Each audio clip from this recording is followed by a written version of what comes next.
Hi. This is really last minute, but basically, really quick, I want to catch everyone up on where we're at. Um, my husband and I have been trying to get pregnant for about 19 months now, and in October, so a couple months ago, we went to the fertility doctor, and she basically said everything was okay, just the only thing was my ovary, the reserve is testing a little older than I am. Right now, I'm going to be 30 next month, and the range that it was testing in was about 35. So the window for us to easily get pregnant is shorter than what we expected. So after talking about it, my husband and I decided that the position we're in right now is we have 2 months left of insurance that's going to cover 50% of the cost of the fertility treatments. So we decided to take advantage of that, and right now, yesterday, I basically, I guess I finished my first round, and I took my pregnancy test yesterday and it was negative. I called my doctor and I have to go in today to start another round. Um, I'm just gonna go ahead and do it. I kind of feel like on the fence. I'm sad about not working last time. Uh, I don't know really how I feel, but I do know we both want a child, and we have this opportunity right now where insurance is covering part of it, so I'm going to take advantage of it. I don't want to look back in a few years and regret it.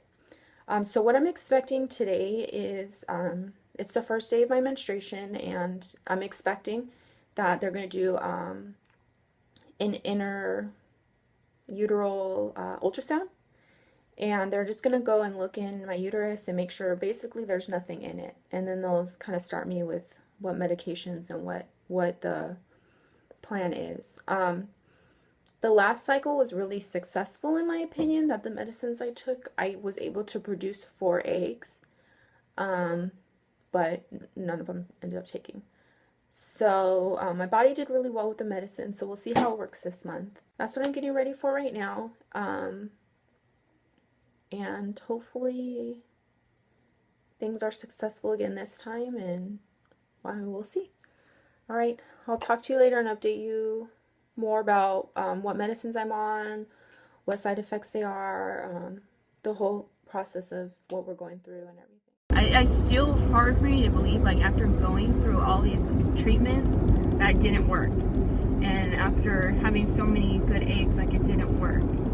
And I had it to me, I've never had a miscarriage before, thank God, but to me the feeling may be a little similar, because I had so much hope like invested in this round, doing everything I can do and it's gonna work, and then for it not to work, it was just so much harder to accept, and still even accept right now, than just like your average, the many times before where we're like, oh shoot, my period came. But ultimately, in the end, my prayer for all of this is that it's in God's timing. Like right now, we're taking the necessary steps that our doctor's recommending for us, and maybe God's timing is in a year from now or in 5 years from now.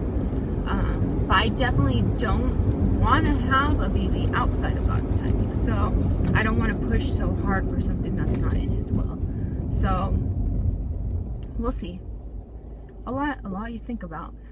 Okay, so my appointment did not go like I planned. So I did get the intrauterine ultrasound right now, and the point of that, while you're on your menstruation, is they want to go in and just make sure that you don't have anything. What they told me last time is what's a perfect result is for them not to see anything. So what I had happen was I had a big cyst on one of my ovaries, which my doctor told me is pretty normal. Typically the way that they would treat that is give you about 3 weeks of birth control, and then you would start your next cycle.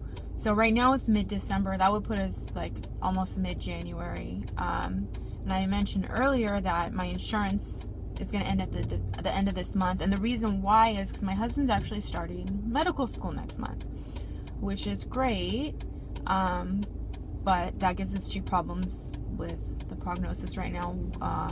One being that we don't have insurance to help pay for it, and two, my husband is not going to be near me. We're going to do the first term apart from each other. There would be no way for us to actually try for the baby or do the insemination because he's going to be actually in another country. So it's sad. What they had me do was go get a blood test to test my estrogen levels. My doctor said that if my estrogen levels are high, they would just tell me, no, there's no way that you can do another round right now.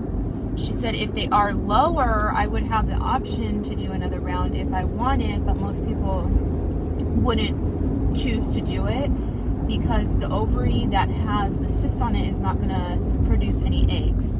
So I'm basically going to be taking all these hormones to just kind of like pump up one ovary.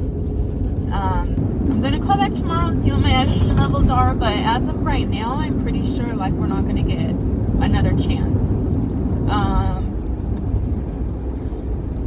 Which it's funny because driving over here, I said, you know, all in God's timing and everything. It's just really sad when like your choice is taken from you. Like you don't even have the option. So I feel kind of mixed emotions. Like earlier this morning, I was like, I don't even know if I want to go through all this again. And now it just really stinks, like not even having a choice. It's really sad. There are hopeful things for us. It's not impossible for me to get pregnant. With endometriosis, it may make it harder for me to get pregnant. My doctor kind of explained it as like my womb might not be so inviting. It might be almost like combative or attacking towards an egg that's trying to fertilize. But with endometriosis, it's not impossible to get pregnant. It's just a little more difficult. Yeah, I guess that's kind of it. Wasn't what I thought it was going to be. I thought I was going to be able to take you through like more of this process and journey. But I guess this is my process and my journey. So